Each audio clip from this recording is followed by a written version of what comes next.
কোৰ্টলৈ গ'লেতো তেওঁ জোৰতে পৰিব, গতিকে নাযায়। ইমান দিনৰ পৰা যাম কৈ যোৱা নাই। হিমন্ত বিশ্ব শৰ্মা ডাঙৰীয়াই আজি বহু দিনৰ পৰা কৈ আছে যে গৌৰৱ গগৈ ডাঙৰীয়া পাকিস্তানী এজেণ্ট, তেখেতৰ ৱাইফ পাকিস্তানী এজেণ্ট। আজি বহু দিনৰ আগতে মানহানি গোচৰত যাব লাগিছিলে। তেতিয়াই তেওঁ জানে যে গ'লে তেওঁ ফচিব। তেখেতে গম পায় যে কোৰ্টত গ'লেই তেখেতে ফচিব, গতিকে কোৰ্টলৈকে নাযায়।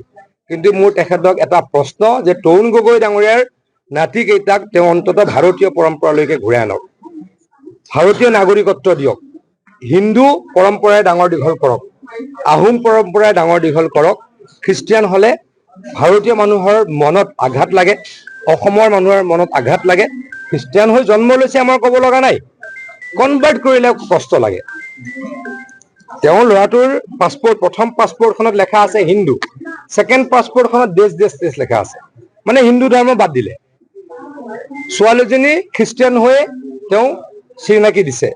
গতিকে মোৰ আকৌ অনুৰোধ, তেখেত অসমৰ সকলোৱে ডাঙৰ নেতা বুলি ভাবে, তেখেতক বিজ্ঞ বুলি ভাবে, যোগ্য বুলি ভাবে। গতিকে বিজ্ঞ যোগ্য ব্যক্তিয়ে এনেকুৱা কিয় কৰে? যাৰ ল'ৰা ছোৱালীকেইটা ভাৰতীয় নহয়,